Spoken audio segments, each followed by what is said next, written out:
welcome to the next class. Today we'll discuss modulus function. This is again part of the foundation, the basic things which will be used everywhere. So, first of all, what is modulus function? F of x equal to mod x. So, like x written inside two lines, and we read this as mod x. Okay, this is short form of modulus. Now, what is the use of mod x? What does it do? Let us just understand this thing first of all. So basically, mod x gives you absolute value of x. I hope you understand absolute value. It will just give you the magnitude. So for example, if I say what is mod of 4 will be 4. Absolute value of 4 is 4. And if I say what is the mod of minus 3, then it will give you 3. That is all. This is all about the mod function. It gives you the absolute value. So if you put something positive, it will return you the same number. And if you put something negative, it will make it positive. That's all.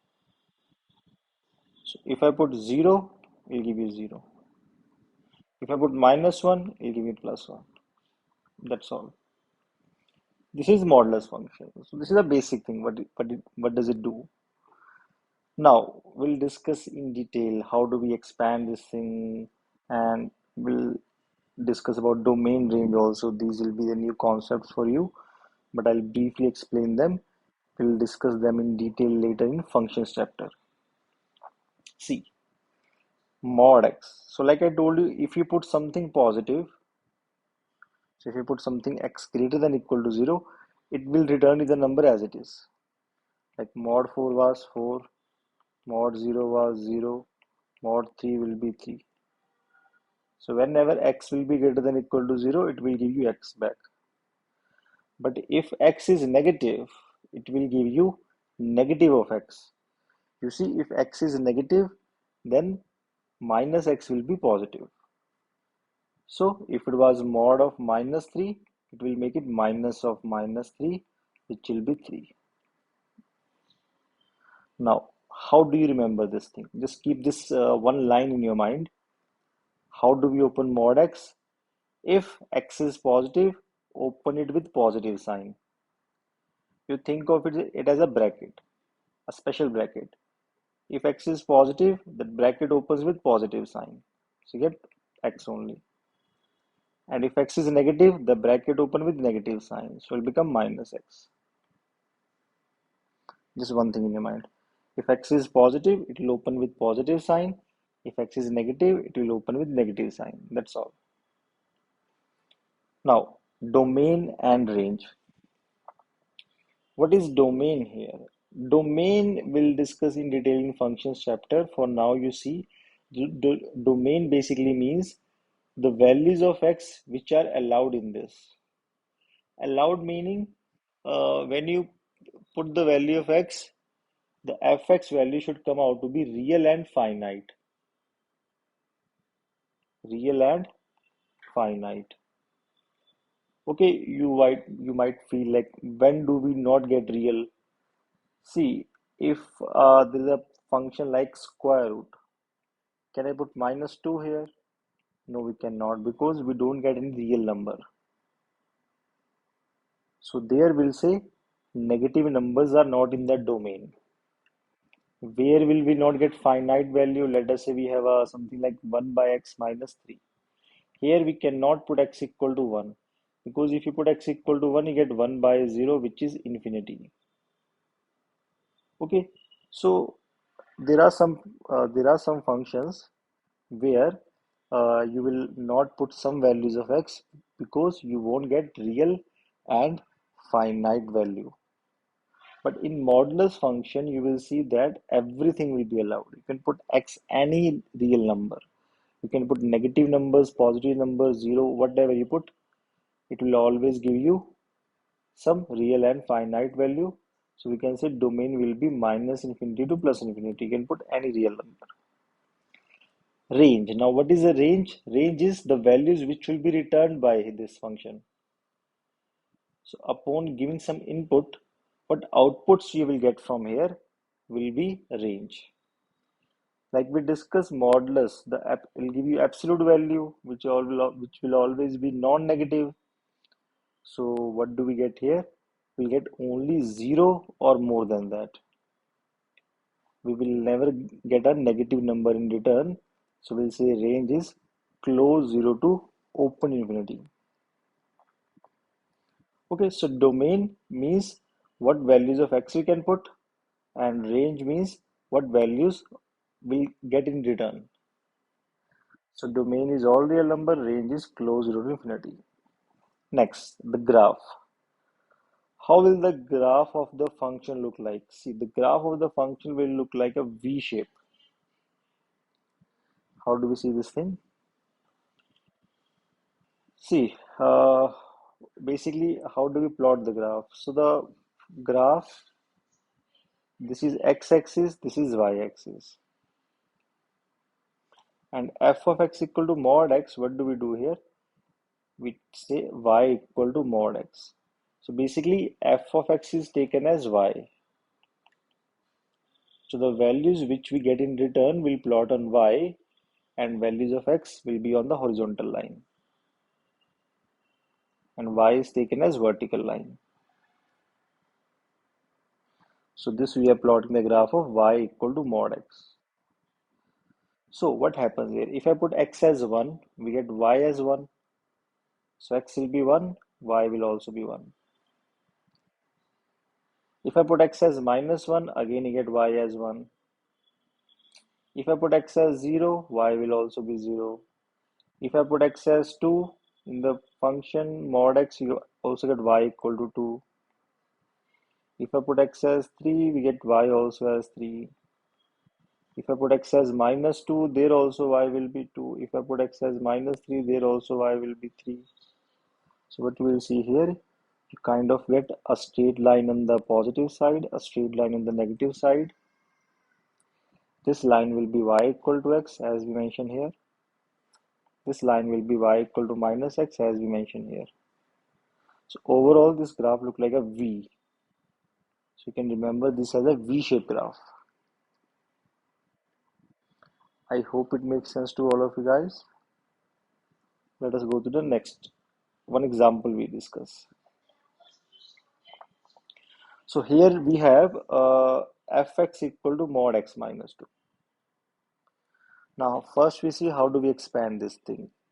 What we remember in our mind, we open the mod with positive sign when the thing inside that is positive. So when will the thing inside mod is positive? X minus 2 will be greater than equal to 0 when we can say x is greater than equal to 2. So when if x is greater than equal to 2, the mod will just open with a positive sign, you get x minus 2. And when the thing is negative, so when it will be negative when x is less than 2. In that case, the mod will open with negative signs, you get minus of x minus 2. I hope it makes sense to all of you. Now, how will the graph look like? Just remember a small thing here. It will still be a V-shaped graph, but where will that vertex, that corner point will be?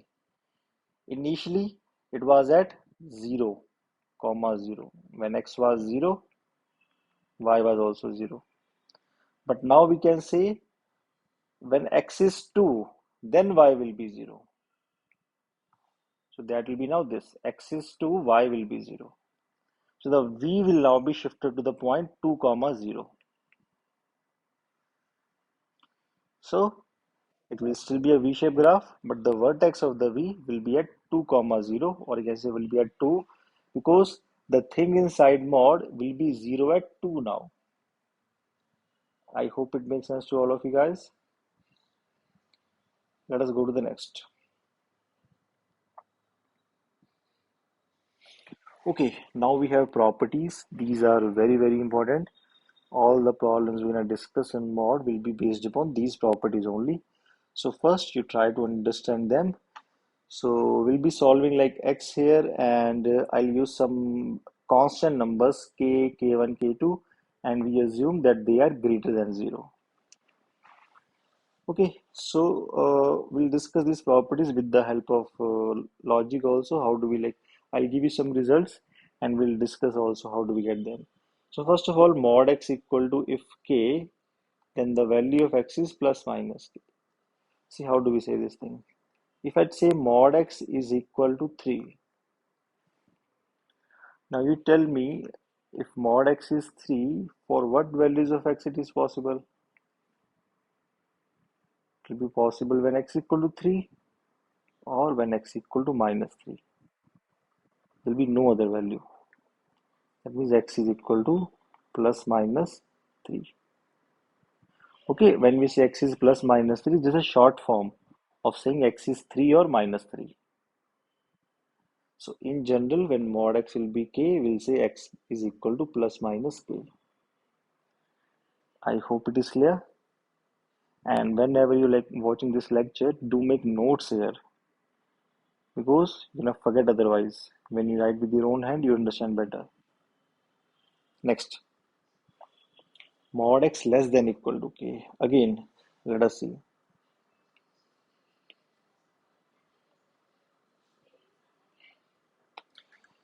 If I say mod x is less than equal to 2,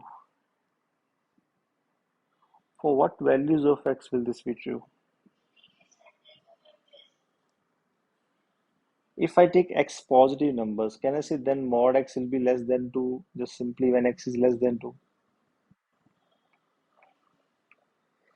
And if I take negative numbers, can I say this will only be possible when x is greater than minus 2?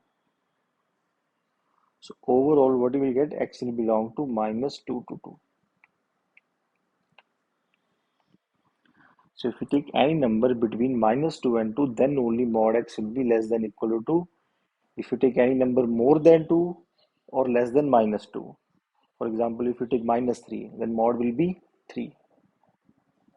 If you take x more than 2, say 4, mod will be 4. So mod x is less than 2 when x belongs to minus 2 to 2. In general, we can say mod x less than equal to k means x belongs to minus k to k. I'm taking equal to also, so will be close bracket. I hope it is clear. Next. So then when will be mod x greater than equal to 2? You can say all the values which we have left earlier, no? So either x should be greater than equal to 2 or x should be less than equal to minus 2.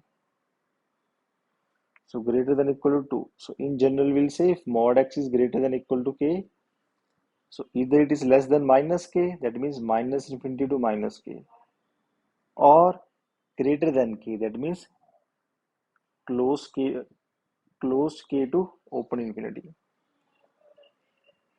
I hope it makes sense.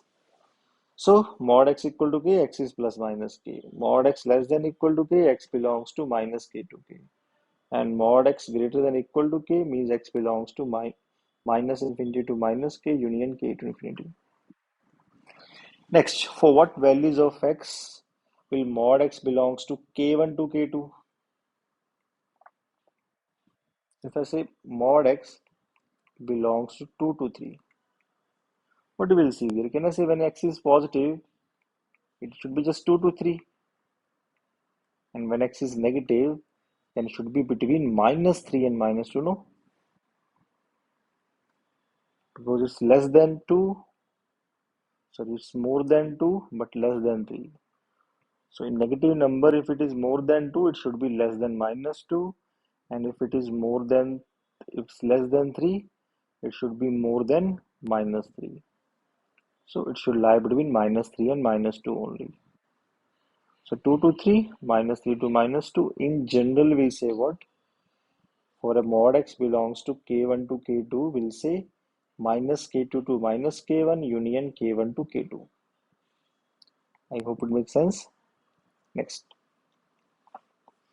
Now this fifth one is very, very important. Many like complex problems will be solved by in one step using this property. Mod x plus mod y is equal to mod x plus mod y. If mod of x plus y is equal to mod x plus mod y, then x into y is greater than equal to 0. What does it mean? See, mod x plus y will be equal to mod x plus mod y only if both x and y are of same sign. See how? If I take both positive, so let us say 2 and 3, so 2 plus 3 mod will be equal to mod 2 plus mod 3, no? Because this will be 5, this will also be 5. It works. Next, if I take both negatives, say minus 2 and minus 3, then also you will see it will work. Because this will again be 5, this will again be 2 plus 3, 5. So again it works. So if both are positive, it works. Both are negative, it works. But this will not work if one is positive, other is negative. If I take 2 and minus 3, then it will not work because this side you get 1 and this side you get 5. So it only works when both are positive or both are negative. So in short, we can say they are of same sign. And if two numbers are of same sign and you multiply them, the product will be positive. So xy will be greater than equal to 0. Why equal to 0? If one of them is, let us say, 0, it will still satisfy. If I say y is 0, it will just become mod x equal to mod x, which will always be true. So xy greater than equal to 0 directly we can say from here. I hope it is clear, guys. Next. Now the most general thing of this thing, inequalities, what do we have? Now we discuss here they are equal under this condition, but in general we say mod x plus y is always less than equal to mod x plus mod y. We kind of did this thing here already. So we can see when they are of same sign, they'll be equal. And when they are of opposite sign, the right side will be more. Like we check with the example of 2 and minus 3. So if I take 2 and minus 3, the left side will just be 1, but right side will still be 5. So the right side, the mod x plus mod y will always be greater than or equal to mod x plus y, equal only when they are of same sign, otherwise it will be greater. I hope it makes sense. And same thing you can do by, same way you can prove this thing also. Here we have mod x plus mod y will be greater than equal to mod x minus y. In this, what will happen? When they are of opposite sign, they will be equal.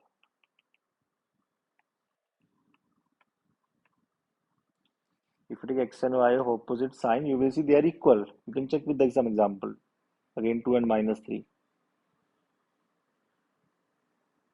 But if they are of same sign, then right side will be more. If same sign, then right side will be more. You can check there. If I take 2 and 3, right side is 5, but left side will just be 1. Next, now mod x plus y will be greater than equal to mod x minus mod y whole mod. What do we do here? Almost same thing. Here you will see that if you take same sign, just take 2 and 3. This will be 5, this will be 1. If I take both of same sign, let us say 2 and 3, this will be 5, this will be 1. Always you will see the left side will be more. And if you take opposite sign, they will come out to be equal. Again, example of 2 and minus 3.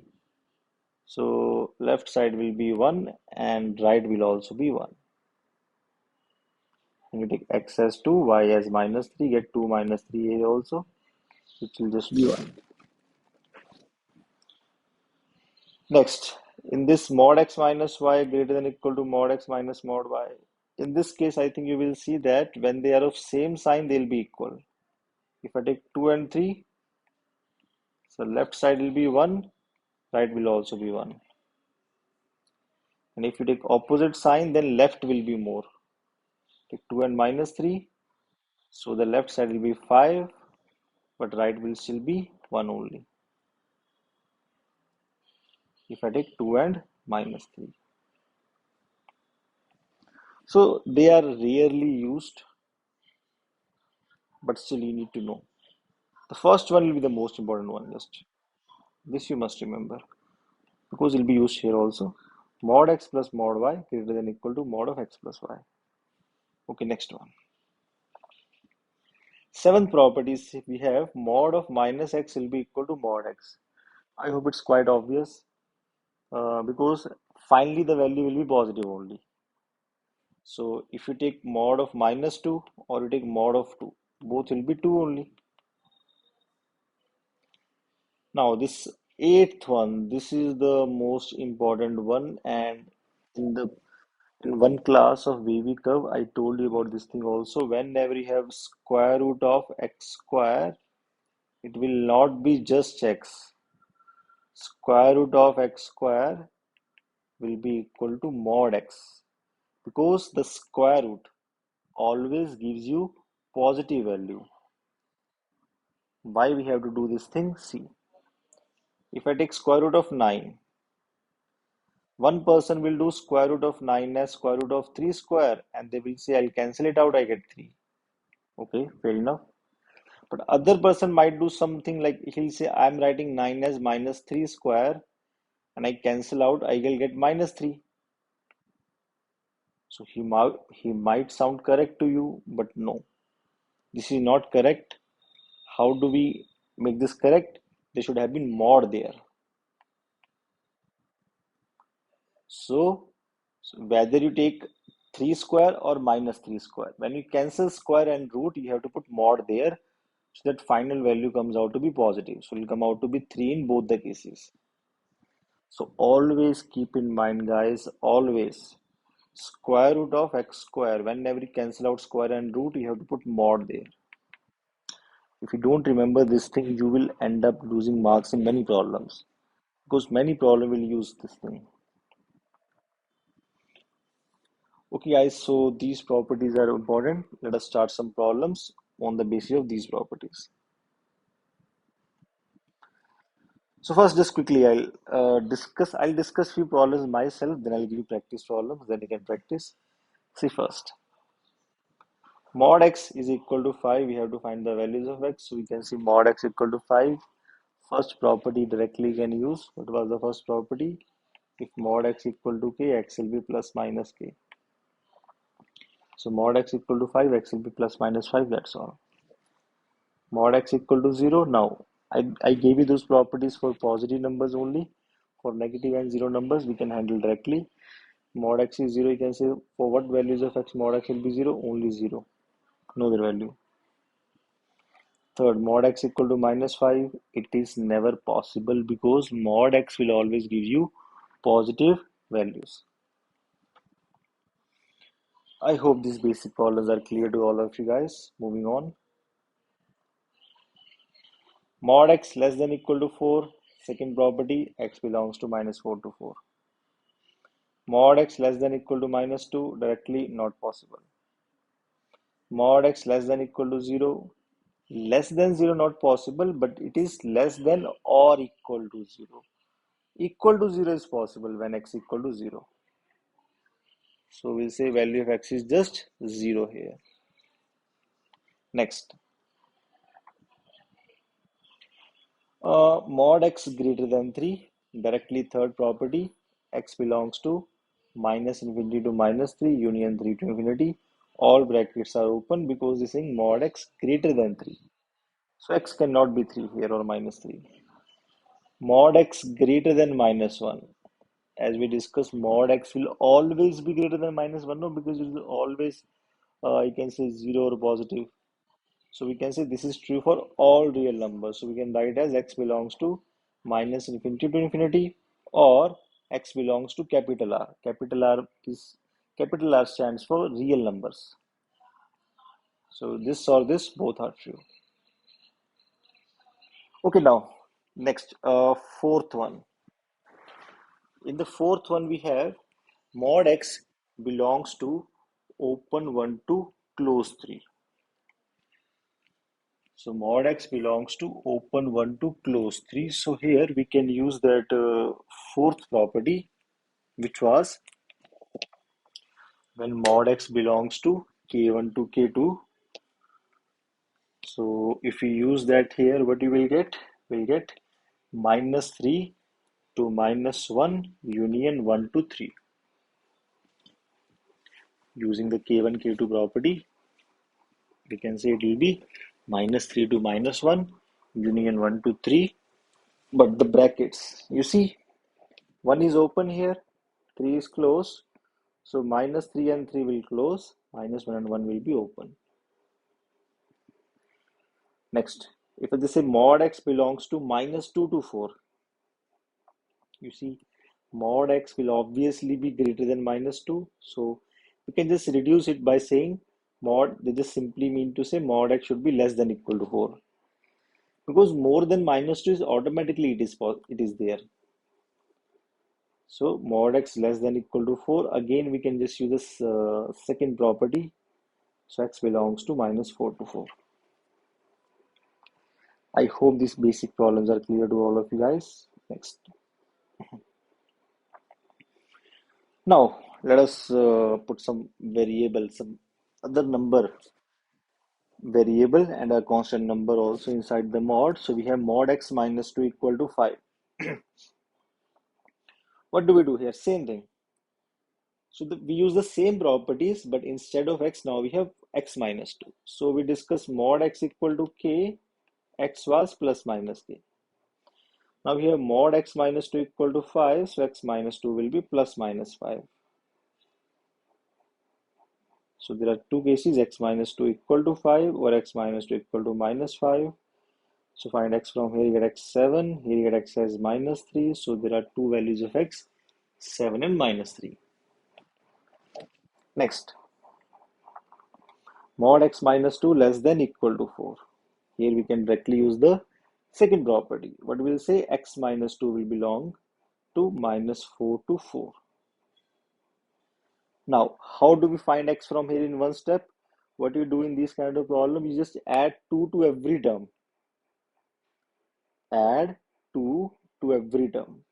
So when you add 2 to every term, what will happen? This will become x, minus 4 become minus 2, 4 becomes 6. That's all. Directly we can do. Next, x minus 2 mod greater than equal to 3. Same thing here, we'll say x minus 2 belongs to minus infinity to minus 3 union 3 to infinity. Add 2 to every term.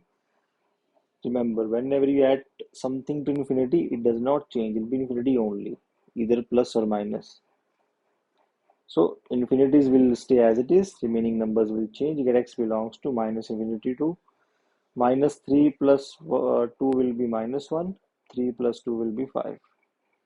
So you get minus infinity to minus 1 union 5 to infinity. Okay, minus 1 and 5 are closed. Next, mod x minus 2 belongs to open 5 to open 7. So again, that same property, we can use the fourth property.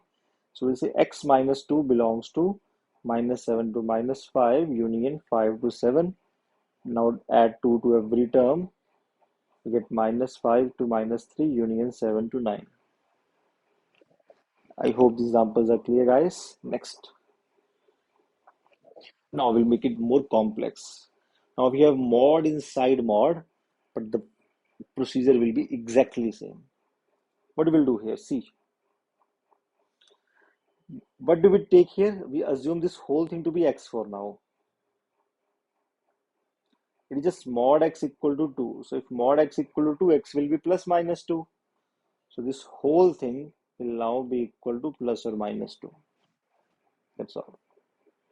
Always start with the outermost mod. Remember, guys, always start with the outermost mod. So when you leave the outermost mod, you get x minus 2, x minus 1 mod minus 5 equal to plus minus 2.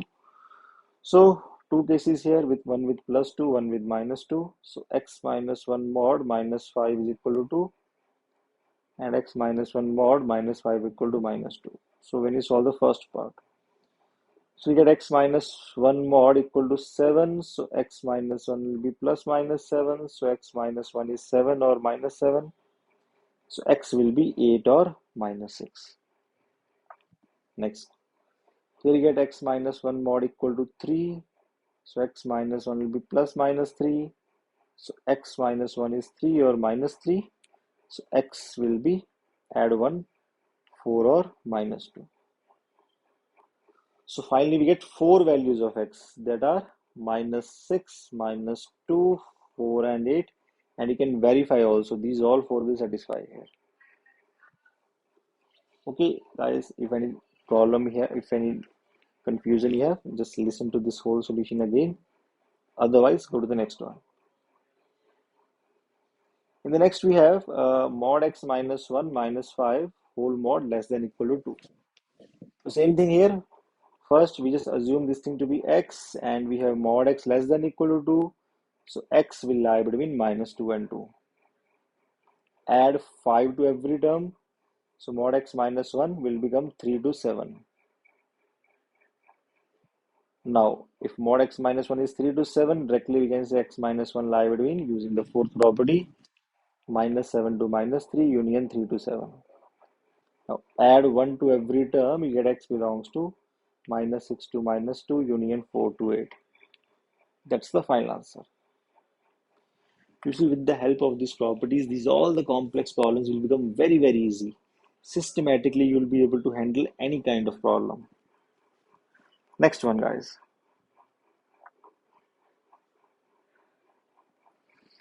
Next, we have mod x minus 1 minus 5 whole mod greater than equal to 4. So we'll use third property here. So we'll say this thing here as x. So mod x greater than equal to 4 means x belongs to minus infinity to minus 4 union 4 to infinity. We add 5 to every term. We get mod x minus 1. The minus infinity will be minus infinity. This minus 4 will become plus 1. 4 will become 9. Infinity says infinity. So after adding 5, we get mod x minus 1 belongs to minus infinity to 1 union 9 to infinity. How do we see this thing? So minus infinity to 1 basically means mod x minus 1 is less than equal to 1. Minus infinity to 1 means less than equal to 1. And 9 to infinity means greater than equal to 9. Just make two cases. Mod x minus 1 is less than equal to 1 or mod x minus 1 is greater than equal to 9.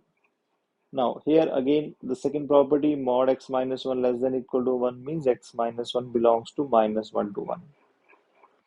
Add 1 to every term, you get x belongs to 0 to 2.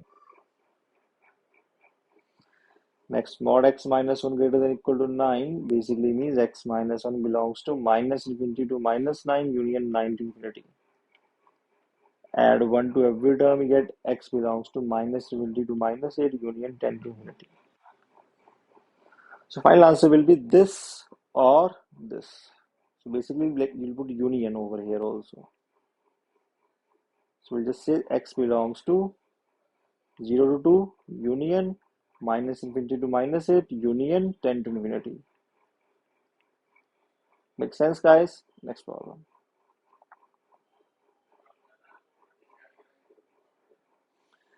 Three x minus 2 mod less than equal to half. So second property we use 3x minus 2 belongs to minus half to half. To find x here, just step by step, first add 2 to every term. You get 3x belongs to 3 by 2 to 5 by 2. Now divide 3 in every term, you get x belongs to, this will become 1 by 2, this will become 5 by 6. So final answer is x belongs to 1 by 2 to 5 by 6. Okay, I hope it is clear to all of you. Now, yeah, that is the problem which I wanted to discuss. Now, there are some practice problems. So this will be an assignment for you.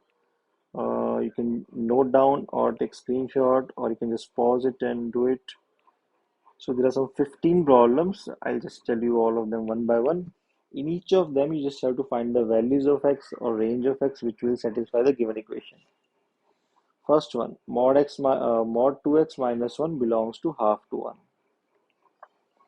Second one, mod x minus 2 minus 3 whole mod equal to 7.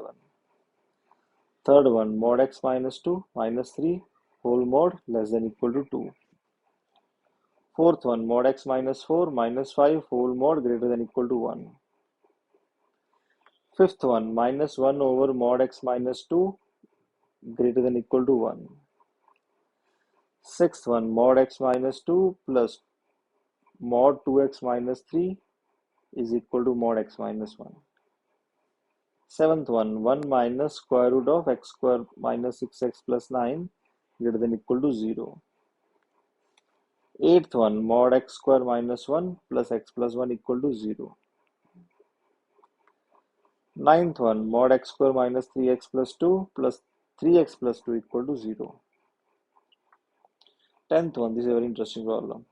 1 by square root of x plus 2 times square root x minus 1 plus 1 by square root of x minus 2 square root x minus 1 equal to whole thing equal to 4. You have to find the values of x in the interval 1 to 2 only. So you need to solve this equation when x belongs to 1 to 2 only. You don't have to look it beyond this thing. So the final values of x should lie between 1 and 2 only. 11th one. 1 plus x whole square greater than equal to mod 1 minus x square. 12th one. Mod x square minus 6x plus 8 less than equal to 4 minus x. 13th one. X plus 1 into mod x minus 1 is equal to minus half. 14th one. Mod x plus x cube equal to 0. 15th one, mod x minus 2 times mod x plus 1 plus 3 times mod x plus 2 equal to 0. So there are these 15 problems as an assignment. You can try them.